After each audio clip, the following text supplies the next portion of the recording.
почитувани медиуми. Достигнат е врвот на скандалите во СДСМ. Лидија Димова доделила на свој пријател 270.000 евра, односно доделила грантови за едукација за медиумска писменост во дигитално опкружување на фризерница.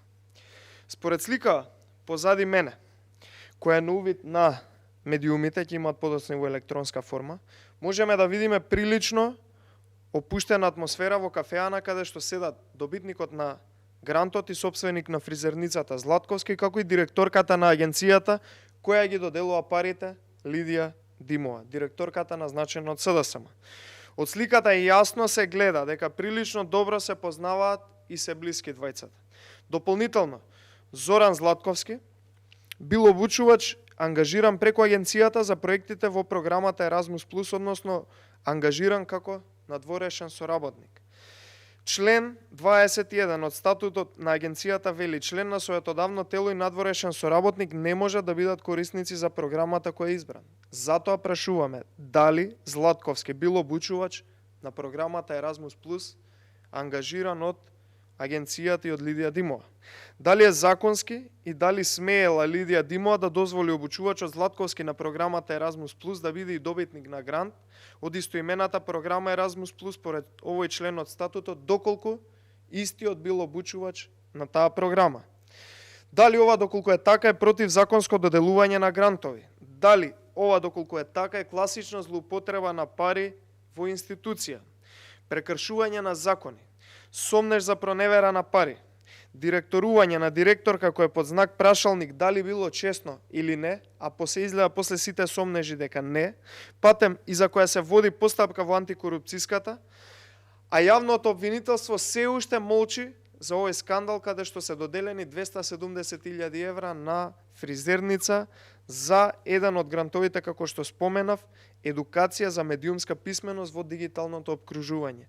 Фризерница и едукација за медиумска писменост немаат никаква допирна точка.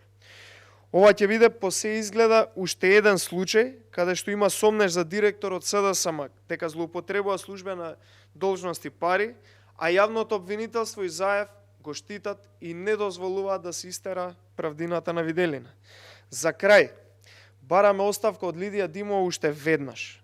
Ваков кадар не смее да раководи со институција која што директно под надзор на Европскиот совет и комисија и не смее ваква директорка да не срами пред Европската унија и европските земји. Благодарам.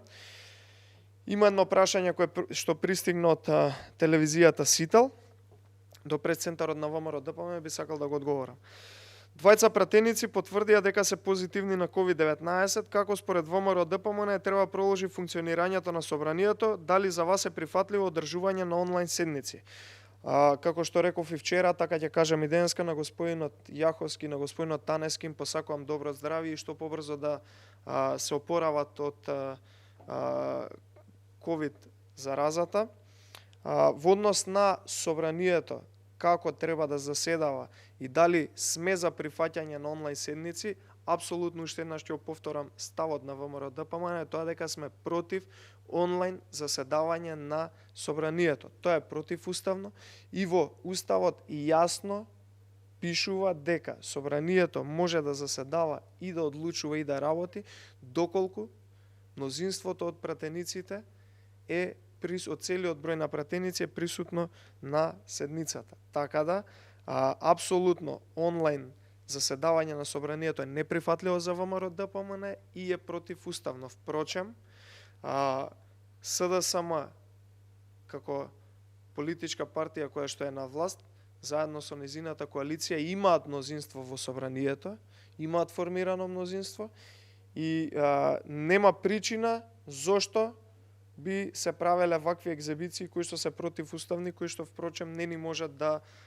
се изведат. Така да тие го имаат мнозинството и можат слободно да заседаваат во собранието. Во спротивно, можеме само да го сватиме како страф од тоа дека нема да можат да заседаваат полноправно, бидејќи немаат доволно мнозинство. И туку уште еднаш потврдуваме дека ВМРО ДПМН е голема политичка партија со највеќе пратеници кои што партиципираат преку незината пратеничка група во Собранието на Република Македонија. Благодарам.